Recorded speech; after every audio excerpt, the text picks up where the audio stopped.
Have you ever been sitting somewhere, maybe having dinner or watching a movie or just walking down the street, and you thought to yourself, you start hearing some gunshot, sounds off in the distance, and it gets closer and closer, and you have no information, you got no idea the layout of the area that you're in, and you're not sure what the hell's going on.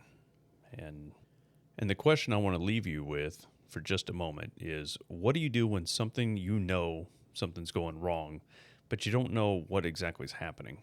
So I'm going to answer that, or at least give you some pointers on what you could do, not exactly what you have to do, but to better your odds in possibly surviving one of these situations. The situation we're talking about is mass shootings. Now, doing my research, I was quite surprised on how much or how often this occurs. To me, honestly, as a police officer, you don't hear about them, but every so often.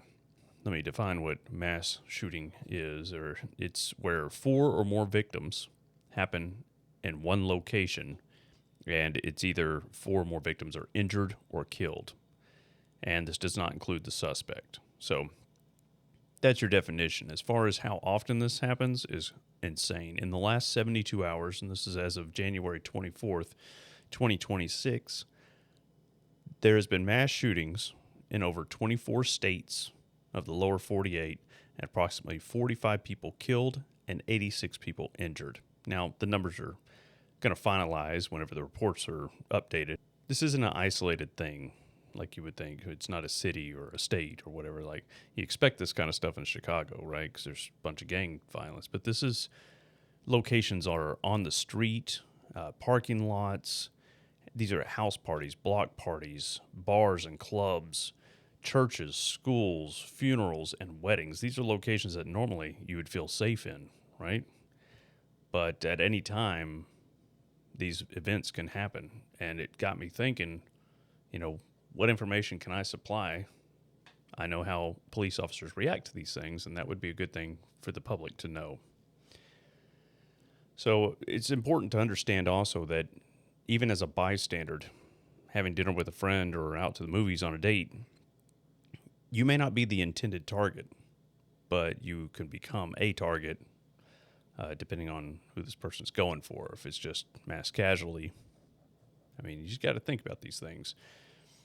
And also, one thing to know is if you are going to make an emergency phone call in these situations, well, it's quite often that you have a lot of people around all doing the same thing, and it can make the phone system to where it won't be able to get out. Violence spreads usually through panic and movement. So if you don't know what you're doing and you're just running around trying to get out, you might end up a statistic if you don't plan ahead of some sort. I'm not trying to use fear tactics or anything for you to get views or pay attention. What I'm trying to honestly do is ground this conversation in reality. 27 different events, roughly, had taken place in 3 days' time. That's shocking. Now, this isn't a hopeless cause. You can do things to better your chances of survival or not even getting injured.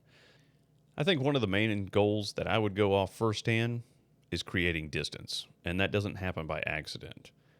You have to make an intentional act to get away from where you're hearing gunshots. Now, I can tell you in closed buildings, in between buildings, sound echoes, and you can't tell where it's coming from. So you're going to have to pick a direction and start heading that way and observe too. So keeping your head and keeping calm the best you can anyway in that situation will highly benefit you. But planning ahead matters.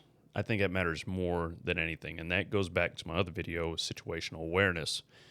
You need to understand when things change, and one of the biggest things you can do to create situational awareness is, let's say you're going to the movies. As you're walking in, do you know where the exits are? Have you noticed most theaters have exits inside the theater themselves for fire reasons?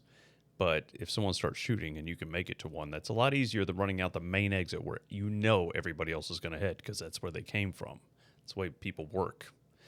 So always pay attention to the entrances and exits of buildings that you go into, whether that be schools. I know that's a harsh reality to eat, but it's the truth. We are in a whole different society now. and we're in a violent one. I mean, look at the protests and all that's going on. There's violence mixed all in there. So it's important that you have at least two plans. You got a plan A and plan B. So plan A is the go to first until something gets in the way. So let's say, for example, you're at a movie theater, you're sitting in the seats, and an attacker comes around one of the stairwells, and you're a sitting duck up there, just like everybody else, right? But you have a plan. So you're going to take that plan, and maybe it's jump over the wall and then hit the exit. That's plan A. Well, let's say that's cut off by maybe two attackers on both stairwells, and they're standing at the stairwell. Well, they'll see that, and you're an easy shooting down a tunnel, right? So I would say plan B, maybe fight my way out to get to plan A. Plan B may be I'm going to protect my family or whoever I'm with first, and then I'll handle the situation. So at least have a plan A, and for God's sake, have a plan B. Always have two plans. The way to defeat these things are to be prepared. A prepared mind always defeats someone that is operating at the moment, okay? One conversation that I've had with my children in the past, and kind of still do, I update it as I find more information out and their lives change as they grow up, is one, since elementary, I've always coached them through what to do if someone started shooting in their schools. That may sound like a crappy conversation with your kids, but if they don't know as just simple children of what to do and they follow the current school guidelines, which I could tell you is insufficient, we'll cover that just a second too, they're insufficient plans. They sound great. They sound like, oh, we have lockdown drills, we have this and that. But what is your shooter at school mostly? A student there. They know all that stuff. So really you're protecting none. But I don't want to get onto the school thing. But I will tell you, I have conversations. My conversation included get out of the building. Find a window, and we talk about windows and latches, talk about doors. Get out of the building. Now, yes, some of these school shootings have booby traps on the doors. Yes, they do.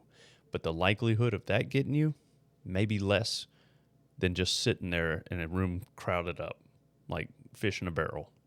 I don't like that. Sorry if I'm pissing anyone off, but my child's life matters a lot more than your anger. But thank God I've never had to experience it. I graduated, so on. But your kids, maybe a conversation that's for you to decide if you want to have that conversation with your children. As they go up through high school, it gets more likely. And same conversations. We talk about the layout of the building, which way to go. Enough on that.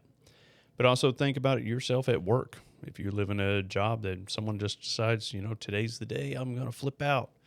Do you have multiple exits? All right, for my firearm carriers, something that you need to really contemplate on is the priority is always escape. Always. Unless you can get the advantage, or if there's a disadvantage to the shooter, I would say engage. If you're alone and you want to try to hero it up, I'm not saying to do that, but at least you're alone, and if you don't succeed, then so be it. That sounded harsh, but you know what I'm saying. If you're on a date or with your kids and all, I hope to God your first move is got to get them out. Escape's always first, but sometimes escaping includes taking out the threat. I would limit the engagement into a firefight to if his OODA loop's set off, where OODA loop, observe, orient, decide, and act. If he's resetting constantly because of maybe screaming people or something someone's doing, and you can get the upper hand, if you can get the advantage, go for it. Or if your options are slim. Otherwise, take care of you and yours and just try to handle it the best you can. I don't know what to say on that 100%. That's a tough one. Hopefully never experience it in my life. What happens to the people you're with? Like say something happens to you, God forbid, but you're injured, killed, or whatnot. Do they know what to do? Do they know the plan? I mean, it can't be just us, the prepared mind individuals, to have a plan to get through something like this. It's got to be a group or a tribe almost. Your family could be your tribe or your friends.